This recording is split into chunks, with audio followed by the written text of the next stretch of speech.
Halo Smart Viewers, Anda kini tengah menyaksikan Sosok, program yang inspiratif, inovatif, memotivasi, serta menggali ruang ide maksimal berdasarkan sosok kita pada episode kali ini.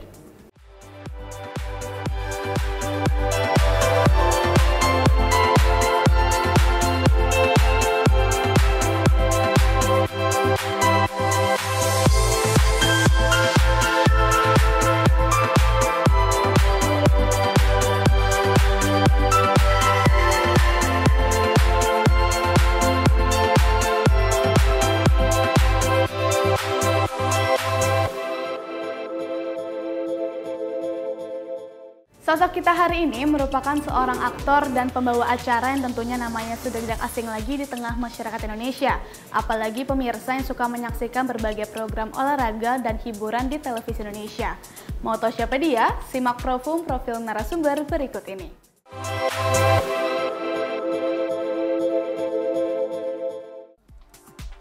Choky Sitohang adalah aktor dan pembawa acara televisi. Pria kelahiran Bandung 34 tahun lalu ini dikenal luas sebagai pembawa acara olahraga dan musik. Selain itu, ia pernah bermain dalam film Sang Dewi pada tahun 2007. Choky mengawali karirnya sebagai pembaca berita sekaligus reporter di LaTV pada tahun 2002. 3 tahun kemudian, pada pertengahan tahun 2005, Choky lolos casting program acara realitas Cepetan Dong. Namun baru 7 episode Choky harus berhenti lantaran harus menempuh perawatan medis karena mengidap penyakit liver hepatitis A. 6 bulan kemudian Choky memulai lagi dari nol untuk meniti karir sebagai pembawa acara. JAK TV mempercayainya untuk membawakan acara My World. Karirnya mulai menanjak usai membawakan acara Good Morning on the Weekend bersama Ferdy Hassan. Namun Choky melejit setelah membawakan ajang Euro 2008. Choky juga sebelumnya pernah membawakan acara olahraga seperti La Liga, FA Cup, dan Liga Italia. Acara-acara yang pernah dipandu Choky antara lain Dahsyat, Stardut, Hits Music, Sing a Song, serta beberapa acara penghargaan seperti Indonesian Movie Awards 2008 dan Putri Indonesia 2008. Tahun 2009, ia memandu acara Happy Song, Take Me Out Indonesia, Take Him Out Indonesia di Indosiar, dan Mario Teguh Golden Ways. Itu tadi Smart Viewers sedikit cuplikan mengenai sosok kita hari ini. Setelah ini saya akan kembali bersama dengan Choky Sitohang. Jadi jangan kemana-mana, tetap di Sosok.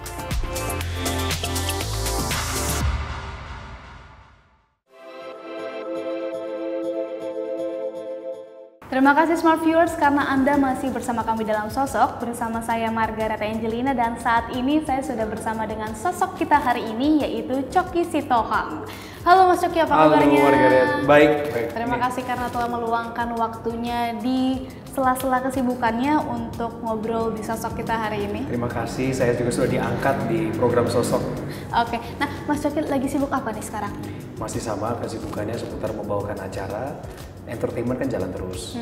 Memang program reguler di televisi sekarang saya nggak ambil, tapi saat wawancara ini dilakukan, saya lagi persiapan untuk Putri Indonesia. Wow. Pemilihan Putri Indonesia hari Jumat tanggal 31 Maret 2017. Kemudian selebihnya program off air yang rutin, bersyukur pada Tuhan masih banyak dipercayakan ke kami. Korporasi, klien wedding, dan lain sebagainya. Dan selebihnya adalah saya aktif berbisnis, berusaha, ada beberapa unit usaha yang dijalankan, dan aktif berolahraga. Oke, tentunya ya, itu adalah sosok seorang Choky Sitohang di tengah masyarakat kita yang aktif berolahraga dan juga tentunya tetap eksis dan sekarang lagi menggeluti dunia bisnisnya. Betul. Tapi bicara mengenai dunia public speaking, Mas Choky ini sudah bergelut di dunia hiburan Indonesia kurang lebih 11 tahun ya? 12 tahun. 12 tahun tepatnya. Dan sudah beberapa program yang dibawakan. Kalau boleh kayak sebutan beberapa ya? Boleh. Ada My World, ada Euro 2008, Betul. ada FA Cup, ada Dahsyat, Betul. dan juga ada Stardut, Hits Music, Indonesia Movie Award, dan juga ada Take Me Out, Take Him Out, Mario Teguh Golden Ways, dan juga ada Panggung Impian. Betul. Pernah menggeluti juga berakting di beberapa film ya, film 3 layar juga lebar. film, iya. Nah, pertanyaannya nih Mas Choky, kurang lebih 12 tahun dan konsisten di dunia presenting. Iya. Apa sih yang membuat Mas Choky ingin tetap konsisten di bidang ini? Karena yang pertama saya sadar bahwa ini adalah panggilan jiwa saya yang paling besar untuk melayani masyarakat. Saya percaya dari saya remaja, waktu saya nonton idola-idola saya tampil di televisi, hati kecil saya bilang kalau saya punya passion itu nggak jauh-jauh daripada public speaking. Jadi saya melatihnya gitu. Saya terinspirasi dengan banyak pembawa acara yang waktu mereka ngomong itu membuat saya seperti tersihir gitulah. Kalau mereka bilang jangan kemana-mana, kami segera kembali setelah yang satu ini. Itu saya benar-benar nggak kemana-mana. Nungguin di depan TV. Itu menggugah hati saya. Kemudian saya uji apakah benar talenta ini saya punya. Ujinya bagaimana? Saya latihan. Saya mulai bawakan acara waktu SMA, juga acara-acara pertandingan, 17-an, saya berani. Saya tampil, menyampaikan sambutan, dan saya suka melakukannya. Yang kedua, lulus SMA. Akhirnya saya menjadi penyiar radio. Memilih menjadi penyiar radio juga karena ada tujuan. Karena saya pikir waktu itu kalau mau jadi presenter yang bagus, kebanyakan senior-senior saya itu adalah latar belakangnya penyiar radio. Jadi saya belajar public speaking pertama kali di radio tahun 99 sampai 2002. Setelah itu saya jadi wartawan 2002 sampai 2005. Tadi waktu jadi penyiar radio kan saya di Bandung. 2002 sampai 2005 saya ke Jakarta. Saya jadi wartawan politik. Saya belajar menulis berita, investigasi. Di sela waktu lowong juga suka dapat tawaran MC, belajar lagi off air. Akhirnya 2005 saya putuskan saya mau jadi pembawa acara yang profesional. Jadi itu perjalanan saya dan menurut saya semua terkonfirmasi. Kenapa saya konsisten di public speaking? Karena itu talenta saya yang terbesar. Oke, dan itu sudah disadari seorang Mas Coki Sitohang dari tahun 1999. Betul. Dari masih SMA ya? Itu sudah kuliah sebenarnya. Sudah Jadi kuliah. keinginannya sudah ada di tahun 95-96 lah. Tapi waktu itu masih SMP SMA.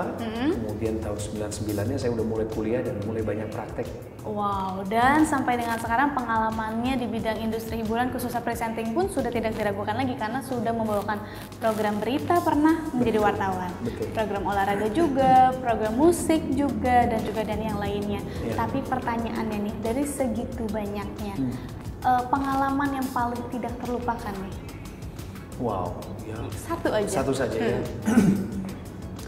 Nah, sekali lagi bahwa semua program itu bagus, membentuk karakter saya, membuat saya menjadi tajam di bidang saya. Tapi saya harus akui satu program yang membekas di hati saya, yang membuat nama saya semakin dikenal secara luas adalah program Take Me Out. Kenapa? Take Me Out Indonesia. Jadi program ini kan punya konsep unik ya. Di saat orang-orang malu-malu ingin menemukan jodoh mereka, memutuskan langkah mau lanjut ke hubungan serius, jangankan hubungan serius lah, membuka hati buat orang baru aja males gitu. Yeah. Apalagi ini ditayangin di TV. Nah, ketika program ini secara konsep hadir kontroversial, karena matchmaking program never seen on TV before. Kemudian saya masuk ke dalamnya dengan konsep yang elegan. Semua pihak bekerja keras untuk nampilin sajian yang manis di depan masyarakat. Ternyata yang nontonnya jumlahnya itu jauh di atas rata-rata. Bahkan itu membentuk satu sejarah baru, paradigma baru, image baru, sampai image-nya melekat sampai sekarang. Betul. Dengan saya. Itu salah satu yang saya ingat. Saya ingat sekali kalau di orang-orang di luar sana, itu Take Me Out, itu acaranya Coki Sitohang sama Yuanita, katanya dulu ya. Sampai dulu dijodoh-jodohkan ya sama Mbak Yuanita ya. Orang berpikir kita ada hubungan spesial seperti itu, padahal kami kan teman, kami profesional, kami sahabat. Yuanita sangat kenal dengan keluarga kami dan kami saling support di sana. Bersyukur sekali karena apa? Mendapatkan partner MC, co-host yang bisa sepadan dengan kita membawakan program televisi, itu juga one in a million. Nah, sehingga ini adalah hasil dari kerja keras kita bersama, tidak pernah tentang saya sendiri. Oke, dan itu adalah pengalaman yang paling tidak terlupakan ya, memberikan satu sajian program yang menggebrak dan juga mendapat partner host yang sangat luar biasa juga. Kalau tadi yang pengalaman tidak terlupakan, kalau pengalaman presenting yang paling menantang? Paling menantang. Paling menantang. Saya pikir ada satu program tahun 2007 namanya Stardut yang tadi Margaret sebut juga. Program ini saya juga sempat dikritik oleh beberapa rekannya karena gini, musik yang ditampilkan di sini jelas musik dangdut. Kemudian menurut sebagian rekan saya nggak cocok bawain dangdut. Waktu itu juga ada pengkotak-kotakan. Ya, betul. Karakter dan image. Mereka berpikir kalau saya bawain acara dangdut, maka karakter saya akan turun, image saya akan turun dan sulit untuk naik lagi. Saya sempat dikritik beberapa orang, tapi saya tetap jalan lurus. 2 tahun kami bawakan 2 musim Stardut dan itu sukses. Meraih share rating yang tinggi di stasiun TV. Kenapa saya maju? Karena sekali lagi, saya punya hati buat bangsa. Saya percaya ini bukan soal jenis musiknya. Ini soal pesan yang disampaikan oleh kami yang ada di industri televisi kepada pemirsa. Kenapa enggak kalau saya masuk ke dunia musik dangdut, mengangkat selera mereka dengan gaya bahasa, tutur kata, dan karakter yang saya punya untuk membuat dangdut itu ada di level tertentu. Saya ingin mengangkat program, saya ingin mengangkat harga diri bangsa kita yang suka dengan musik dangdut. Bahkan musik dangdut itu dipromosikan lewat saya. Orang nggak akan menyangka orang seperti saya dengan karakter saya itu mampu untuk membawakan acara dangdut dengan cara yang elegan. Nah, itulah yang menjadi beban di hati saya. Sehingga waktu saya berdoa untuk itu, saya melakukan bagian saya melakukannya dengan damai sejahtera. Tapi itu penuh tantangan. Tapi kalau boleh tahu nih, sebelumnya Mas Coki sendiri memang suka dengan lagu dangdut atau memang tidak pernah sama sekali mungkin menyanyikannya? Saya pecinta musik. Ya, saya juga bukan orang yang kotak-kotakin musik gitu. Kalau ditanya apa sih musik favorit kamu, alirannya gitu ya. Saya kan memilih ya soul, R&B, jazz saya suka. Tapi saya nggak pernah anti terhadap satu aliran musik tertentu. Apalagi dangdut. Karena saya tahu musik dangdut itu musik nafasnya orang Indonesia. Bahkan kalau kita mau bikin ramai suasana, kita harus nyanyi lagu dangdut, orang langsung goyang semua kan. Jadi saya tidak anti terhadap satu jenis musik. Tapi kalau dibilang, Coki dengerin dangdut nggak? Enggak. Saya bukan penggemar musik dangdut. Makanya orang bilang, lu nggak cocok, lu bawain dangdut, lu hati-hati lu. Nah, yang kadang-kadang menghadapi seperti ini tuh kan telinga kita harus tebal. Mungkin asik kali ya kalau kita dengerin Coki nyanyi lagu dangdut sedikit. Wih, mantap itu boleh. Boleh. Lagu dangdut ya. Mungkin satu bait sedikit. Boleh. Lagunya seperti ini. Tera jana, ini lagunya, lagu India. Lagu India atau dari India? Iya, tepuk tangan. Susah loh. Mukanya langsung berubah ya. Langsung yang tadinya cool, itu boleh dikasih perubahan sedikit, tadinya cool. Langsung. Bam. Hebat. Memang lain. Nah, tapi nih kalau misalnya kita lihat dari berbagai program yang dibawakan berbeda-beda. Menurut Mas Coki Sitohang sendiri nih, sebenarnya image seperti apa sih yang terbangun di mata masyarakat untuk sosok Coki Sitohang? Karakter yang smart, yang elegan, dan punya selera humor. Cerdas, punya kelas, dan punya selera humor. Itu yang selalu saya ingin sampaikan dari karakter saya, menyampaikan pendapat, opini, membangun semangat dan suasana di studio maupun di rumah. Ya, saya berulang kali akan menyampaikan hal yang sama seputaran 3 poin tadi. Makanya saya orang yang punya wawasan, saya belajar sungguh-sungguh. Saya belajar bukan hanya dari ilmu yang saya baca, tapi juga bagaimana meningkatkan kemampuan public speaking saya. Itu selalu saya lakukan. Oke, jadi seorang yang memiliki selera humor, yang juga cerdas, dan juga satu lagi adalah memiliki wawasan. Betul, smart, elegant, and also have a good humor, taste. Luar biasa ya, tidak heran ya kalau walaupun sudah tidak lama di televisi Indonesia tapi masih banyak penggemarnya ini ya. Terbukti dari beberapa bisnisnya yang memang sampai sekarang juga masih cukup baik. Amin. Di tengah masyarakat. Setelah ini kita bahas mengenai bisnis Coki Sitohang. Jadi smart viewers yang kemana-mana tetap di Sosok.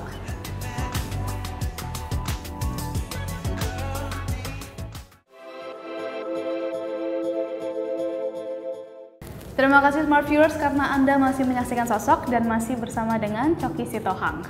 Nah, tadi setelah melihat sosok Coki Sitohang di mata masyarakat, sekarang kita mau nanya nih. Tadi Coki Sitohang juga sempat mengatakan kalau saya itu semakin tersihir ketika melihat seseorang berbicara di depan kamera. Yeah. Nah, sebenarnya siapa sih idola itu? Idola itu ada 3 orang. Yang pertama, almarhum Kris Biantoro. Yang kedua, ada Om Kus Hendratmo. Yang terakhir ada Om Bob Tutupoli. Itu semua adalah sosok-sosok senior, pembawa acara senior ya. Bagi kami yang satu angkatan dengan saya ataupun yang di atas saya langsung, saya yakin 3 orang yang saya sebutkan tadi itu adalah idola kami semua. Karena di zamannya dulu waktu kami nonton hanya TVRI saja, ya beliau bertiga lah yang mendominasi semua acara televisi. Karena mereka punya kualitas. Setiap kata yang keluar efektif, efisien, menghibur, membuat orang senang menontonnya. Bahkan saya waktu itu masih anak-anak kan. Makanya nggak heran kalau sekarang anak-anak juga menggemari acara saya. Dan ketika saya sebut nama mereka, sama sekali nggak ada hubungannya dengan promosi untuk mereka. Ini penghormatan saya kepada mereka. Karena mereka telah membuka jalan buat saya untuk mengingat apa yang menjadi panggilan saya. Sekaligus menyadarkan juga ya bahwa inilah jalannya. Betul. Baik, nah selama belasan tahun berkarir, berkarya, sebenarnya nih pencapaian terbesar sampai dengan hari ini itu apa sih? Pencapaian saya adalah selama 12 tahun ini, saya punya banyak klien yang selalu melakukan repeat order kepada saya. Saya masih punya backup seluruh stasiun televisi nasional yang masih memberi saya kepercayaan untuk mengawal acara-acara mereka. Baik itu secara rutin ataupun special programs. Pencapaian saya adalah ketika kemanapun saya pergi, saya ketemu orang-orang yang membicarakan tentang program kami yang pernah membekas di hati mereka. Ya. Pencapaian saya adalah saya telah berhasil untuk mengembangkan talenta saya. Dari 1 talenta menjadi 4 atau 5 talenta. Dan itu pun masih dikembangkan. Oke, luar biasa ya. Ini dia sosok Choky Sitohang yang tentunya memang menginspirasi banyak anak muda di seluruh Indonesia yang mungkin mau menggeluti dunia public speaking. Betul, karena pencapaian itu harusnya jangan jadi garis finish. Tapi itu adalah etape, lap. 1 lap, 2 lap, 3 lap. Setiap orang kompetisi di lap yang berbeda. Yang jadi masalah adalah saya kerja bukan untuk penghargaan. Oke. Saya kerja untuk sebuah karya. Saya kerja karena saya menghidupi pekerjaan ini. Kerja bukan untuk penghargaan dan kerja karena mencintai pekerjaan tersebut. Yes. Apakah itu salah satunya yang membuat seorang Choky Sitohang sekarang terjun ke dunia entrepreneur? Betul, itu salah satunya. Itu yang membuat saya semakin semangat berkarya karena Tuhan baik. Dia bukain saya banyak jalan. Sekarang saya tinggal pilih saya mau lewat jalan yang mana. Artinya saya harus sesuaikan waktu saya, kapasitas dan segala kemampuan yang saya punya, sumber daya yang saya punya saya gunakan sebaik-baiknya. Karena hidup saya bukan hanya tentang membawakan acara TV, apalagi tujuannya untuk menjadi populer. Jauh dari situ. Saya udah dapat banyak bonus nih dikasih Tuhan, dikenal orang, dimudahkan untuk beberapa urusan, kemudian saya dapat berkat dari pekerjaan saya. Tapi sekali lagi, kalau saya anggap itu semua adalah the tip of the iceberg, then I'll be stuck moving, and that is very dangerous for me. Kalau saya hanya mentok di satu bidang, itu artinya pengaruh saya kecil. Saya mau mempengaruhi orang lebih besar lagi. Maka saya berusaha, berbisnis, berwirausaha. Dan salah satu bisnisnya adalah Choky Sitohang Speaking Inc. Corporation. Yes. Boleh ceritakan sedikit gak mengenai sekolah public speaking ini? Saya dan istri membangun perusahaan namanya PT Edutama Victorindo. Kami bangun perusahaan ini dengan satu misi, yaitu untuk bisa menjadi payung bagi Choky Sitohang Speaking Inc. Corporation atau disingkat CHOSI. CHOSI ini punya visi. Visinya adalah mencerdaskan kehidupan bangsa lewat public speaking. Artinya kita sadar, kami semua sadar bahwa public speaking adalah soft skill. Sesuatu yang bisa dipelajari orang apapun latar belakang dia. Dan public speaking ini adalah ilmu terapan atau turunan dari komunikasi yang menjadi benang merah dari semua keberhasilan di muka bumi. Anda mau sukses jadi seorang dokter, Anda harus pandai berkomunikasi. Anda mau kerja buat orang lain, Anda harus pandai meyakinkan orang. Anda mau punya beberapa rekan bisnis, partners, Anda juga harus lulus berkomunikasi. Nah, oleh sebab itulah CHOSI hadir untuk menjadi jawaban bagi orang yang mau berlatih dan memperbaiki, mengembangkan talenta berkomunikasi mereka. Dan luar biasa ya, karena dari sini juga Choky Sitohang bisa lebih berkarya lebih lagi dan bisa mengajarkan orang lebih banyak lagi. Betul. Di luar pembicaraan itu tentunya di setiap episode sosok, Choky kita memiliki sosok challenge. Dan sosok challenge kita hari ini adalah kita udah tentunya masyarakat rindu ya melihat sosok Choky Sitohang yang berakting di layar kaca.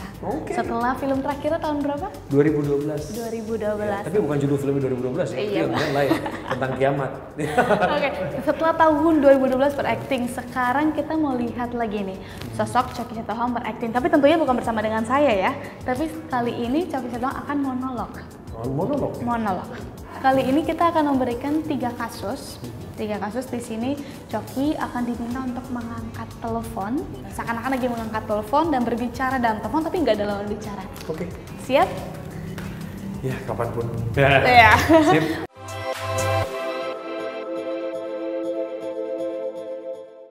Kasus pertama, teman Anda memergoki pasangan Anda, berarti istri, sedang bermesraan bersama lelaki lain di sebuah klub. Berat juga. Kring kring. Halo. Hah? Kenapa? Masa sih? Lu yakin? Serius lu? Seperti yang lu kenal itu? Enggak kan, kita udah pernah kenalan beberapa kali kan, gue pernah kenalin dong dia ke lo. Oh ya? Pakai baju apa sekarang? Di mana? Masa? Serius? Oh ya? Iya, gue tenang. Oke, gini. Gue punya satu pertanyaan aja sama lo. Oke, iya gue tenang banget. Oke. Tenang, gue tenang. Sebentar, gue akan bilang begini. Oke. Kasus kedua. Oke. Tunggu dulu. Ini istri yang keberapa? Oke. Itu tadi bisa-bisanya ya ujungnya istri yang keberapa. Emang ada berapa Mas Coki? Oke, kasus yang kedua. Sekarang ya. Anda ditolak dari perusahaan impian Anda karena tubuh Anda yang kurang berisi dan Anda berpikir bahwa alasan tersebut tidak logis. Kring kring. Halo. Oh iya Pak. Iya Pak. Iya saya betul saya udah 3 kali Pak pemanggilan Pak. Iya. Ada kabar baik Pak. Kurang berisi Pak ya. Tapi otak saya berisi loh Pak. Oh iya Pak ya. Bagian mana Pak yang kurang berisi Pak? Oh, jadi menurut Bapak saya harus latihan apa?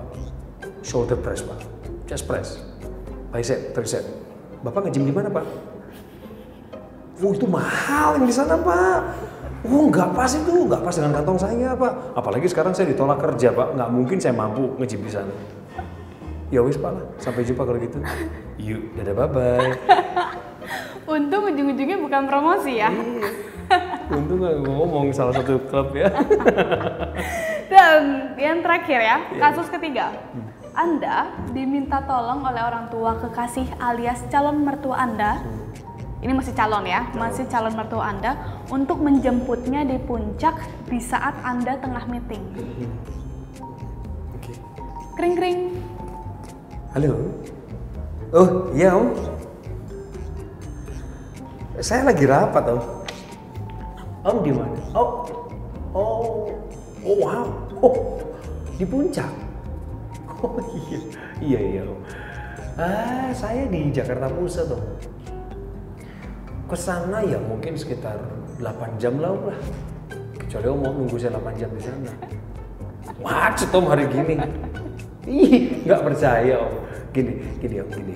Oh nggak apa-apa, saya nggak masalah kalau nggak jadi sama anak Om juga.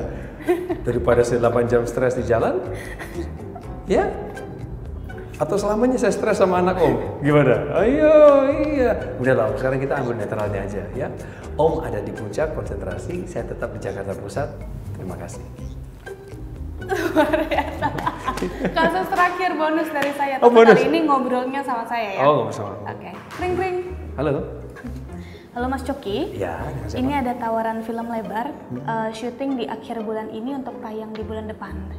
Kira-kira Mas Coki mau? Kali ini Mas Coki sebagai aktor pemeran utama dan pasangannya adalah Sandra Dewi. Oke. Ya, bagaimana? Iya, jadwal saya udah penuh. Jadi kalau nelfon saya itu nggak bisa minta mendadak begini Mbak. Oh ya. gitu, tapi tidak mau dipertimbangkan sekali lagi Pak? Ya nggak bisa, namanya udah jadwal kan udah terpenuhi Mbak. Lagian pula kan kami ini kan profesional, nggak mungkin langgar kontrak lah. Oke, baik Pak, terima kasih. Kalau misalnya memang berubah pikiran boleh hubungi kami kembali ya. Saya nggak akan berubah pikiran, percayalah. Karena saya menghargai apa yang tertulis di atas materai. Daripada saya disuruh denda nanti. Ya, baik, terima kasih banyak Sorry Pak. sebentar Mbak, dengan siapa sih saya bicara? Dengan Margareta Pak. Oke, Mbak ada Instagram? Iya, ada Instagram Pak. saya Situang Coki. Callback ya. Baik, tepuk tangan sekali lagi untuk Coki Sitohang. Baik, secara singkatnya berarti Coki Sitohang secara tidak langsung mengatakan kalau tidak akan bermain dalam film layar lebar lagi dalam waktu dekat. Belum. Bagus juga pertanyaannya ya, dilihat dari situ ya. Belum, karena nggak bisa mendadak, Mbak. Kami udah punya program kerja 6 bulan, program kerja 1 tahun. Dan kalau boleh secara singkat nih, next project ke depannya mau apa? Dalam waktu dekat ini, yang kami sekarang sedang lakukan di televisi adalah lagi mencari kecocokan dengan produsen acara televisi sesuai karakter. Yang kedua, dalam proyek tentu kami berharap dalam waktu dekat ini Cosi boleh nambah cabang lagi karena sekarang sudah bukan di Jakarta tapi ada di Banten. Soon kalau Tuhan izinkan di Pekanbaru, dan juga beberapa usaha lain saya yang akan mulai dikembangkan ke daerah, termasuk toko roti saya mau buka di Balikpapan dalam waktu dekat. Dan terakhir pertanyaan dari saya, apa pesan dari sosok Coki Sitohang kepada teman-teman di tengah masyarakat yang ingin memang menggeluti dunia public speaking, menjadi seorang public speaker, dan juga mungkin mau menggeluti berbagai bisnis juga seperti Coki Sitohang? Never give up on your dreams. Jangan pernah menyerah akan semua mimpi yang ada dalam hati kamu. Karena sebenarnya mimpi itu bukan muncul secara kebetulan. Lebih penting daripada sekedar menggapai mimpi adalah mempersiapkan kapasitas kamu. Karena suatu saat ketika kesempatan itu datang, kamu bisa ciptakan hokimu sendiri. Karena kamu telah siap dalam sebuah pelatihan yang cukup lama. Oleh sebab itu jangan percaya pada talenta atau bakat, tapi percayalah pada ketekunan. Suatu saat kamu akan menuai hasil baik daripadanya. Tetap semangat. Baik, terima kasih banyak Coki. Terima kasih karena telah bersedia meluangkan waktunya untuk Sosok dan juga Binus TV. Tentunya kita sama-sama berharap dan kita pastikan kalau sukses untuk Coki Sitohang ke depannya. Amin. Itu dia tadi Smart Viewers perbincangan kita bersama dengan Coki Sitohang. Tentunya kita berharap bahwa perbincangan kita hari ini dapat menginspirasi teman-teman Smart Viewers dimanapun kalian berada untuk berkarya lebih lagi. Ingat kata Coki Sitohang untuk jangan pernah menyerah dan terus berkarya. Akhir kata saya Margareta, Coki Sitohang dan seluruh kru Binus TV pamit undur diri dan sampai jumpa di Sosok selanjutnya.